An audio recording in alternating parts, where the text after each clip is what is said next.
வணக்கம். இணைந்திருப்பது இலங்கையின் முதற்தர செய்தி வழங்குகிற நியூஸ் ஃபர்ஸ்ட் இந்த 8 மணி பிரதான செய்தி அறிக்கையுடன் சர்வதேசத்தின் பல பாகங்களிலிருந்து சக்தி குளோபலோடாக இணைந்திருக்கும் உங்களை சந்திப்பதில் மிகுந்த மகிழ்ச்சி. விரிவான செய்திகளில் செல்லும் முன்னர் முதலில் இன்றைய தலைப்புச் செய்திகள். ஐநா மனித உரிமைகள் பேரவையில் இலங்கை தொடர்பில் இன்று ஆலோசனை. 2 வருட கால அவகாசம் வழங்கும் தீர்மானத்தை எதிர்த்து இன்றும் போராட்டங்கள். வரவு செலவு திட்டத்தில் மதுபான உற்பத்தி நிலையங்களை ஆரம்பிப்பதற்காக வரி சலுகை வழங்கப்படவில்லை. அமைச்சர் பாட்டலி கருத்து. ஊடகவியலாளர்கள் மீதான தாக்குதல் தொடர்பில் போலீஸ் தலைமையகத்தில் முறைப்பாடு. திருகோணமலையில் டெங்கு ஒழிப்பு சிரமதான பணிகளுடன் மக்கள் சக்தி மெடிக்கல் குழுவினரும் இணைவு. தொடர்வது விரிவான செய்திகள். ஐக்கிய நாடுகளின் மனித உரிமைகள் பேரவையில் இன்று இலங்கை தொடர்பிலான பிரேரணை விவாதிக்கப்பட உள்ளது.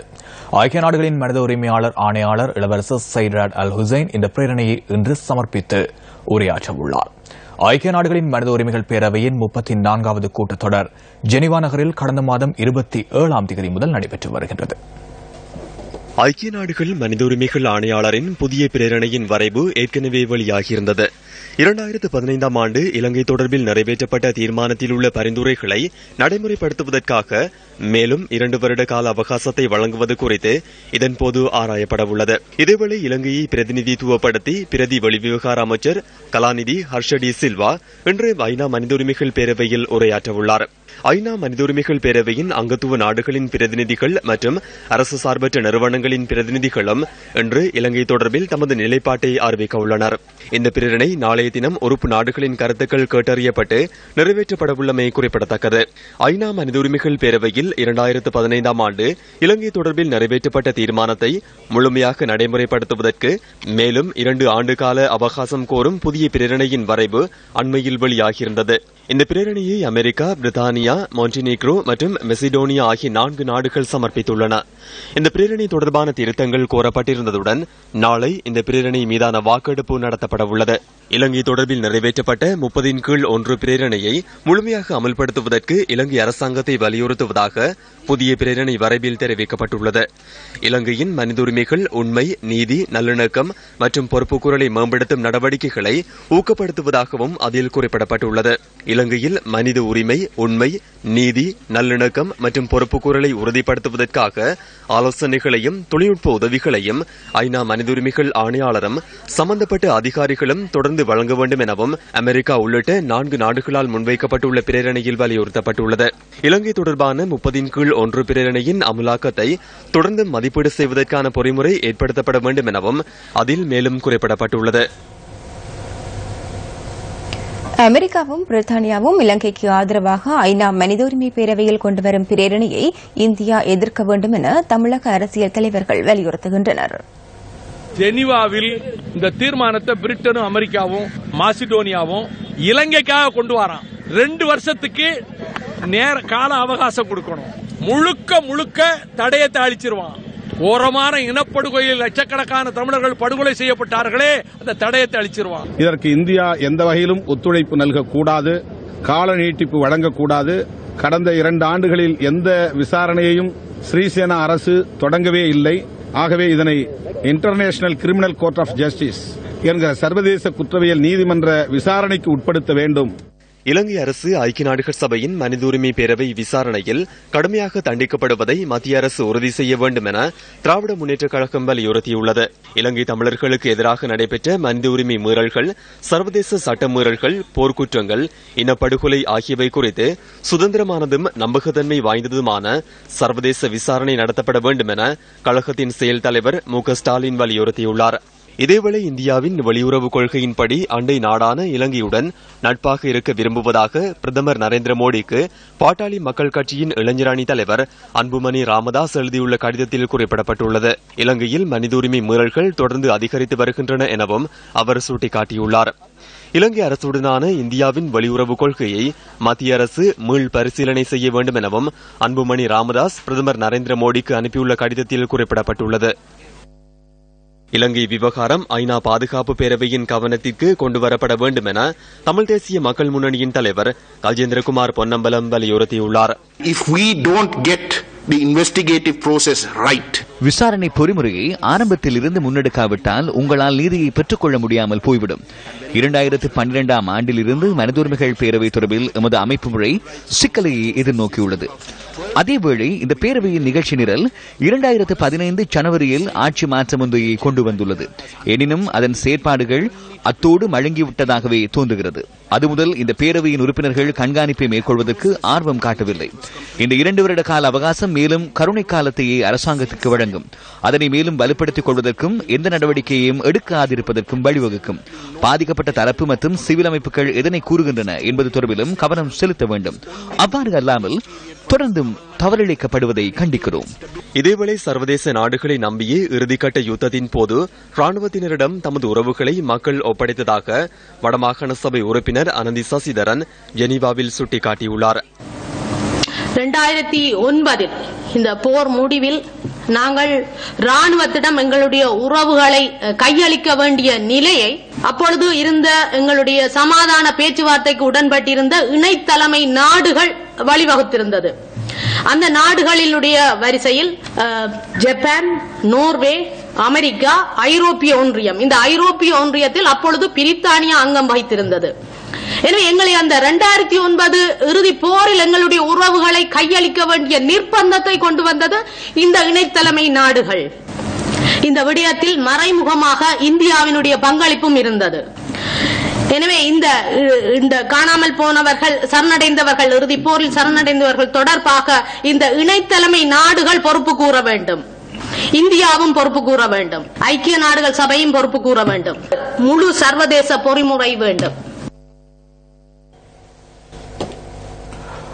ஐக்கிய நாடுகள் மனித உரிமைகள் பேரவையில் இலங்கைக்கு மேலும் 2 வருட கால அவகாசம் வழங்கும் தீர்மானத்திற்கு எதிராக இன்று ஆர்ப்பாட்டங்கள் வலுப்பெற்றன.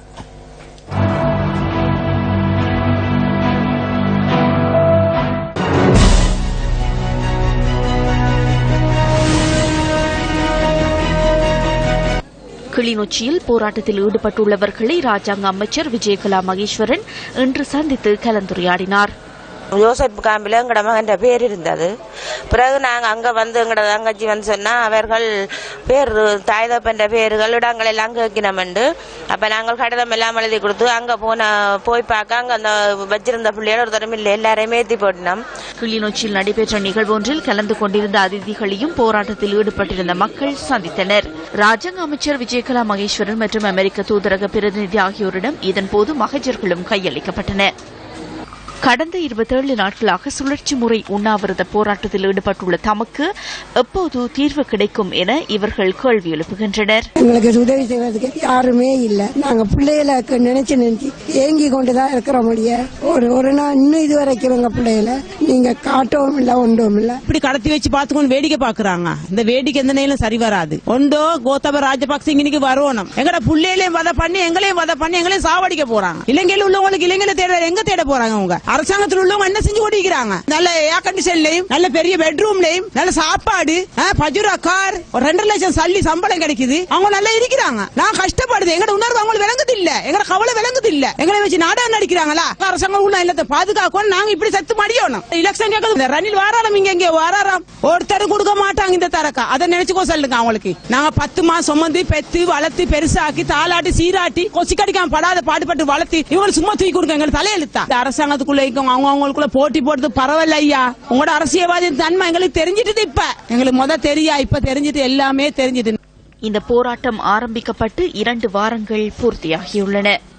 அந்த மூத்த பிள்ளை இல்லாம நாங்கள் இன்றைக்கு வரைக்கும் ஒரு நல்ல சாப்பாடு சாப்பிட்டது தெரியாது.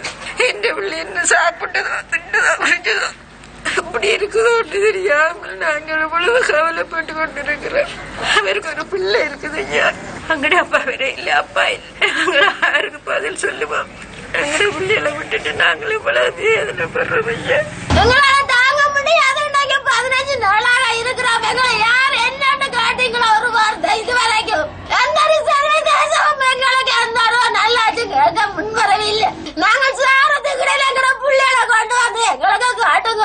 உங்களால பிடிக்கப்பட்ட பிள்ளைய தானே எங்க கொண்டு வச்சிருக்கிறீங்க, எங்க மறைத்து வச்சிருக்கிறீங்க, எங்களுக்கு காட்டுங்க, எங்களுக்கு காட்டுங்க.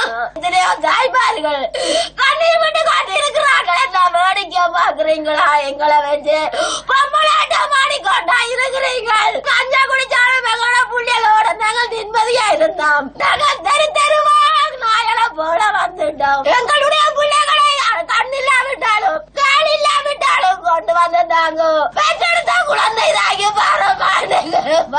ஐயோ ஐயோ அந்த பிள்ளைய கொண்டு வந்து என்னடா தாங்க.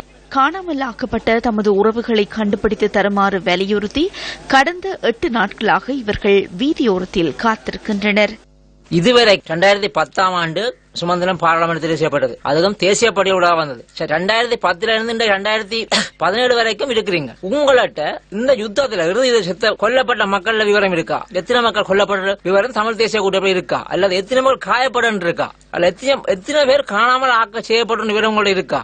எதுவுமே இல்ல. கேட்டால் எதுவுமே இல்ல. எதையும் வழிவிட மாட்டின இல்ல. சுமந்திரன் சொல்றது அவருடைய ஆதாரம் இல்ல. இந்த கடந்த ஜெனீவாவுக்கு 2 வருஷ கால அவகாசத்தை வழங்கி இருக்கணும். அந்த நேரத்தில் இவைக்கு எதிராக வழங்க வேண்டாம்னு சொல்லி 8 பேர் கையெழுத்து வச்சு கொடுத்தவ. அதுவும் எங்கள மக்கள் ஏமாத்திர போய் நாடகம். இது வழங்கப்பட்ட சிறு காலத்துல வவுனியா நடந்த ஒருங்கிற கூட்டத்துல சுமந்திரன் 8 மணித்தியாலம் வகுப்பு வச்சு 7 பேர் திரும்ப தங்கள் வழங்குறதுக்காக ஆமோதத்தை தங்கள சம்மதத்தை வழங்கி இருக்கணும். அதுல ஒரே ஒரு ஆள் சிவசக்தி ஆனந்தம் மட்டும் வழங்க. திருகோணமலை மாவட்ட காணாமல் ஆக்கப்பட்டோரின் உறவினர்களின் சுழற்சி முறை உண்ணாவிரத போராட்டமும் இன்று 18வது நாளாகவும் தொடர்கின்றது. எங்களோட தம்பி 2004ஆம் ஆண்டு கடத்தப்பட்டவர். இதுவரைக்கும் எந்த ஒரு தகவலுமே இல்ல. 13 வருட காலமா எந்த ஒரு தகவலும் இல்ல. ஒன்று எங்களுக்கு இருக்கா இல்லையா இல்ல ஆதாரத்தோட எங்களுக்கு நிரூபிக்கணும். ஆள் இருந்தா எங்களுக்கு காட்டணும். இல்ல என்ன நடந்துன்றதை அவங்க சொல்லணும் எங்களுக்கு. அது வரைக்கும் நாங்க இதை விட்டு எழும்ப மாட்டோம்.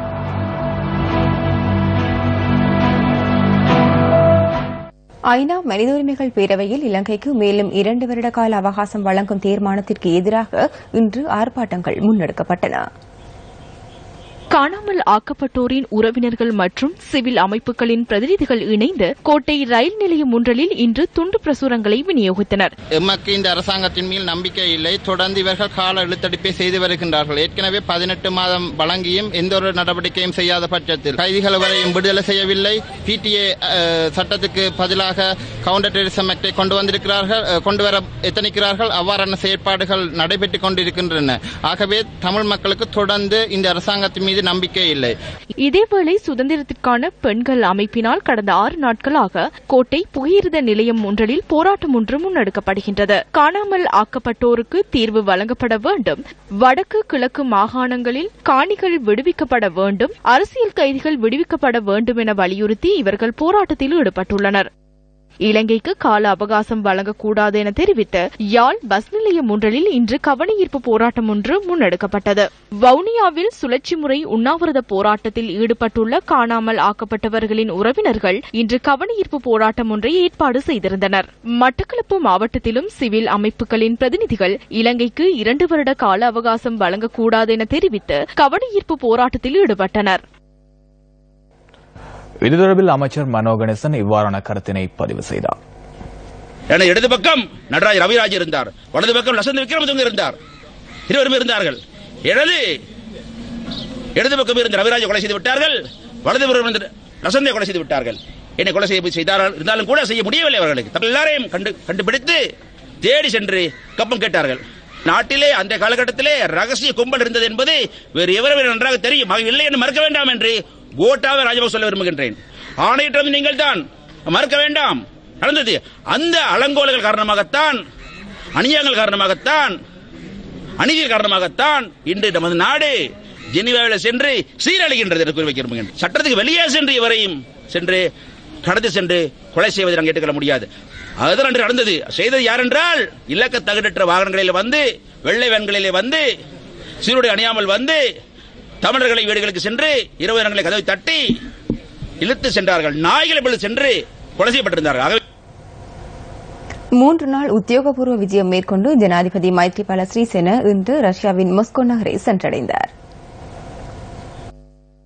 ஜனாதிபதி உள்ளிட்ட தூதுக்குழுவினரை ரஷ்ய பிரதி வெளிவிவகார அமைச்சர் எக்கோ மோகுலோ உள்ளிட்ட உயர்மட்ட குழுவினர் மாஸ்கோ சர்வதேச விமான நிலையத்தில் வரவேற்றனர்.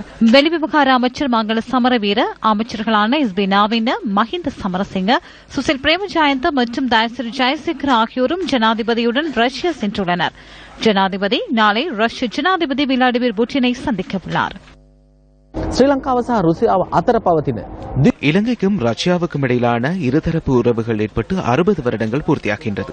இலங்கை மற்றும் ரஷ்யாவுக்கு இடையில் சமூக, பொருளாதார மற்றும் அரசியல் ரீதியான தொடர்புகள் இரு நாடுகளும் சிறப்பாக பேணி வந்துள்ளன. அத்துடன் இரு நாடுகளுக்கும் இடையில் ஆரோக்கியமான தொடர்புகளை இதுவரையும் இருந்து வந்தன. இந்த விஜயத்தின் மூலம் இலங்கைக்கு சிறந்த பயன் கிடைக்க வாய்ப்புள்ளது. ஜனாதிபதி நாளை ரஷ்ய ஜனாதிபதியுடன் உத்தியோகபூர்வ சந்திப்பில் ஈடுபடவுள்ளார். இந்த சந்திப்பின் போது இரு நாடுகளுக்கும் பயனளிக்கக்கூடிய தீர்மானங்கள் எடுக்கப்படவுள்ளதுடன் ஒப்பந்தங்களும் கைச்சாத்திடப்படவுள்ளமை குறிப்பிடத்தக்கது. දෙරටට වැදගත් වන ඉතාමත් හොඳ ගිවිසුම් කිහිපයකටත් අත්සන් තැබීමට නියමිතව තිබෙනවා. ඒ තුලින් ශ්‍රී ලංකා රජය සහ රුසියානු රජය மக்கள் சக்தி மெடிக்கல் திட்டத்தினால் கிண்ணியா பகுதியில் இன்று சிரமதான பணிகள் முன்னெடுக்கப்பட்டன. டெங்கு காய்ச்சலால் பாதிக்கப்பட்ட மக்களுக்கு நிவாரணப் பொருட்களையும் நியூஸ் ஃபர்ஸ்ட் குழுவினர் வழங்கி வைத்தனர். கிண்ணியாவின் பல பகுதிகளிலும் இன்று அதிகாலை 2:30 மணி வரை நிவாரணப் பொருட்கள் பகிர்ந்தளிக்கப்பட்டன. டெங்கு நோயால் பாதிக்கப்பட்டவர்களுக்கு நிவாரணப் பொருட்கள் தந்திருக்கிறாங்க. நாங்கள் சக்திக்கு நன்றி செலுத்துகிறோம்.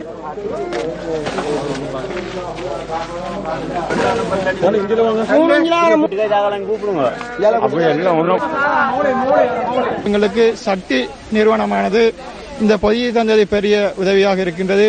கிண்ணியாவில் டெங்கு தாக்கத்திற்குட்பட்ட பல்வேறு பகுதிகளிலும் பால்பான், நுழம்பு வலை, நுழம்புச் சுருள் போன்ற பொருட்கள் மக்கள் சக்தி மெடிக்கல் பிரிவால் வழங்கி வைக்கப்பட்டன.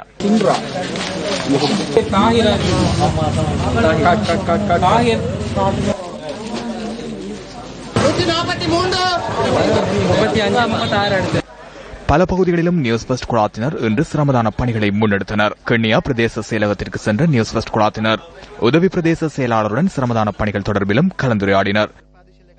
தொடர்ந்தும் ஃபைசல் நகரில் சிரமதான பணிகளை நியூஸ் ஃபர்ஸ்ட் குழாத்தினர் முன்னெடுத்திருந்தனர். முப்படையினர் உட்பட பல தரப்பினரும் மக்கள் சக்தி மெடிக்கல் திட்டத்திற்கு தமது ஒத்துழைப்பை வழங்கினர். தாமரவில்ல பகுதியில் அமைந்துள்ள தேசிய இளைஞர் படையணி பயிற்சி முகாமிலும் தேசிய இளைஞர் படையணி இளைஞர் யுவதிகளுடன் இணைந்து சிரமதான பணிகள் முன்னெடுக்கப்பட்டன.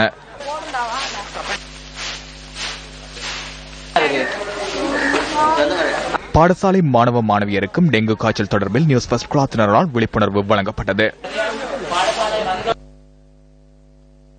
தொடர்ந்தும் ஆலங்கணிக்கு சென்ற மக்கள் சக்தி மெடிக்கல் குழுவினர் அங்குள்ள மக்களுக்கு பொருட்களை பகிர்ந்தளித்ததுடன் மாஞ்சோலை கிராமத்திலும் பொருட்களை விநியோகித்தனர். மட்டக்களப்பு கல்குடா பகுதியில் ஊடகவியலாளர்கள் மீது நடத்தப்பட்ட தாக்குதல் தொடர்பில் இன்று போலீஸ் தலைமையகத்திலும் மனித உரிமைகள் ஆணைக்குழுவிலும் முறைப்பாடுகள் பதிவு செய்யப்பட்டுள்ளன. மட்டக்களப்பு கல்குடா பகுதியில் நிர்மாணிக்கப்பட்டு வருகின்ற மதுபான உற்பத்தி தொழிற்சாலை தொடர்பில் செய்தி சேகரிக்க சென்ற ஊடகவியலாளர்கள் மீது நேற்று முற்பகல் தாக்குதல் நடத்தப்பட்டிருந்தது. மட்டக்களப்பு மாவட்டத்தின் நியூஸ் ஃபர்ஸ்ட் பிராந்திய செய்தியாளர் நல்லதம்பி நித்யானந்தன் மற்றும் சுதந்திர ஊடகவியலாளரும் வீரகேசரி பத்திரிகையின் பிரதேச ஊடகவியலாளருமான புண்ணியமூர்த்தி சசிகரன் ஆகியோரே தாக்கப்பட்டனர். தொழிற்சாலையின் நிர்மாண பணிகள் இடம்பெற்று வருகின்ற இடத்திலிருந்த சிலர் ஊடகவியலாளர்களை தாக்கியுள்ளதுடன் சுமார் 6 கிலோமீட்டர் வரை மோட்டார் சைக்கிளில் பின்தொடர்ந்து அவர்கள் மீது மீண்டும் தாக்குதல் நடத்துவதற்கு முயற்சித்தனர்.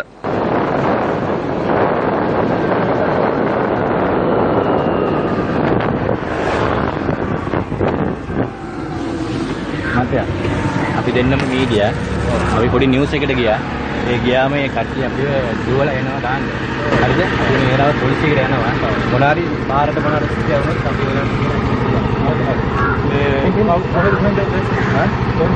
අපි මේ පොලිස් එකට යනවා. මොකක්ද දෙමුණත් අපේ කට්ටිය මගේ ඉන්නවා. හරි හරි. සුටක් මේ ප්ලසර් කළු පාට බයික් එකේ දුවලා එනවා. රෙඩ් කලර් ටී-ෂර්ට්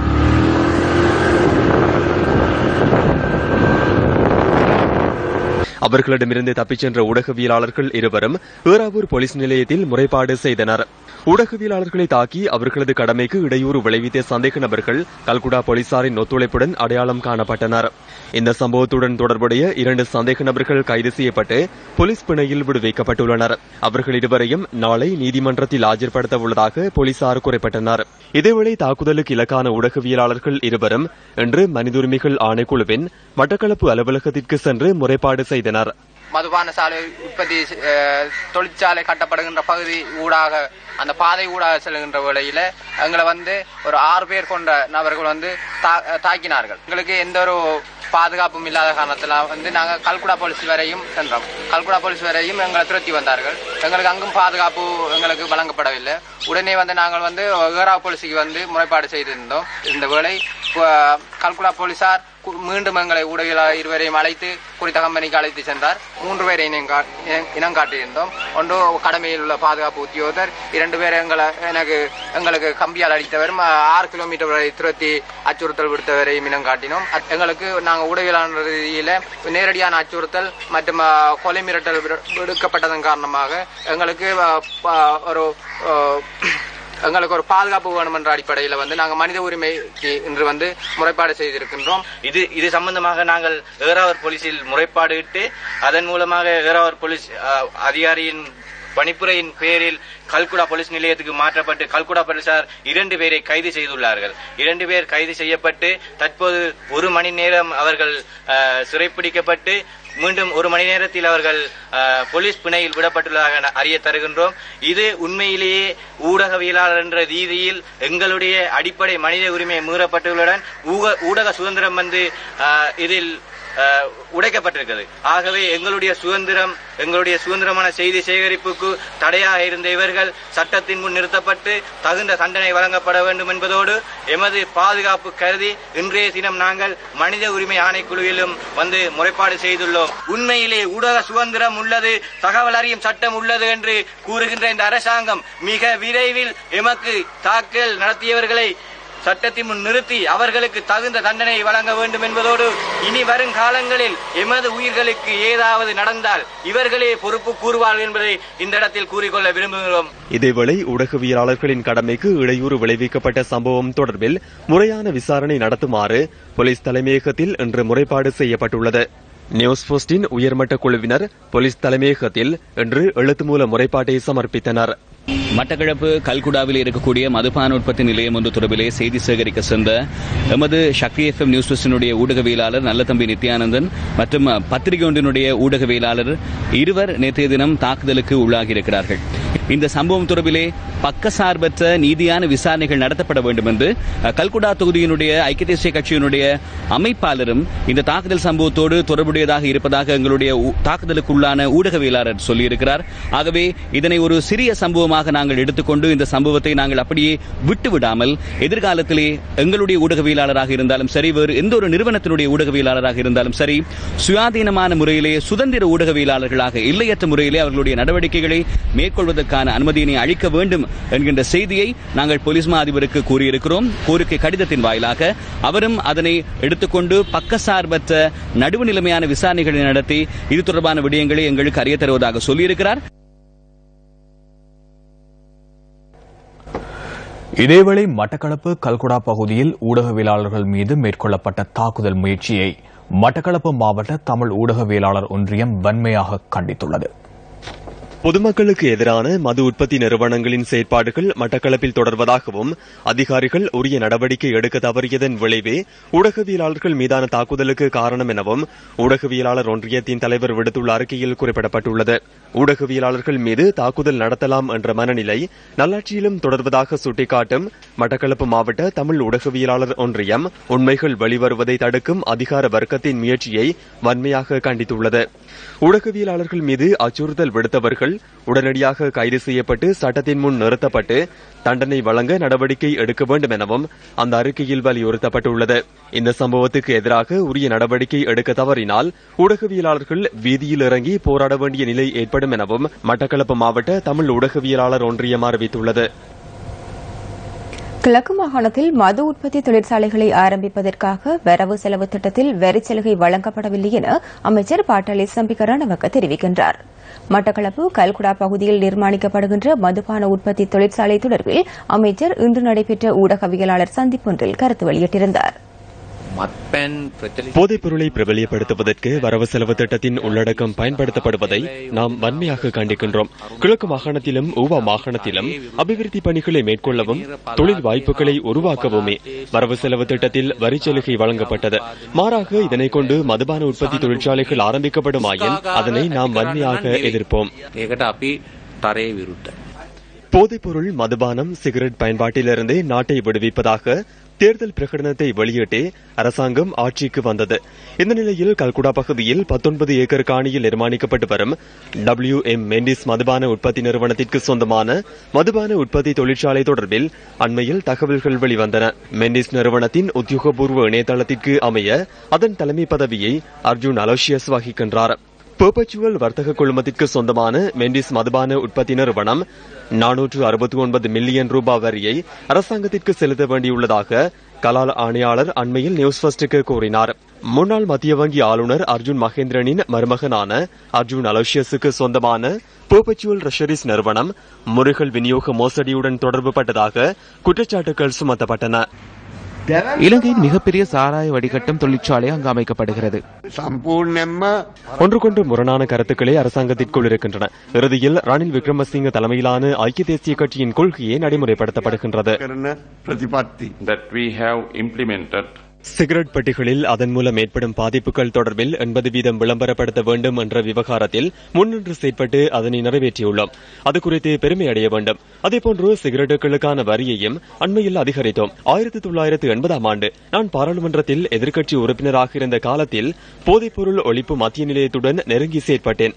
சிகரெட் பெட்டியில் அதன் மூலம் ஏற்படும் பாதிப்புகள் தொடர்பில் விளம்பரப்படுத்த வேண்டும் என்று நான் கூறிய போது பல்வேறு பிரச்சினைகளை எதிர்கொண்டேன்.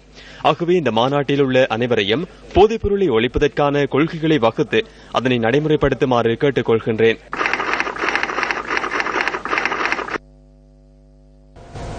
ஐம்பத்தோரு சக்தி பீடங்களில் ஒன்றான திருகோணமலை ஸ்ரீ பத்ரகாளி அம்பாள் திருக்கோயில் மண்டலாபிஷேக பூர்த்தி விழா இன்று நடைபெற்றது.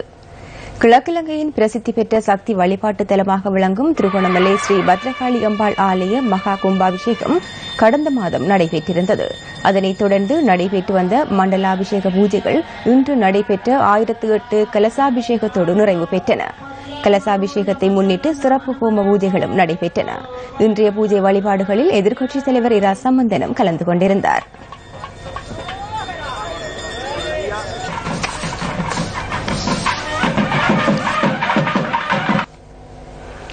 தொடர்வது விளையாட்டுச் செய்தி.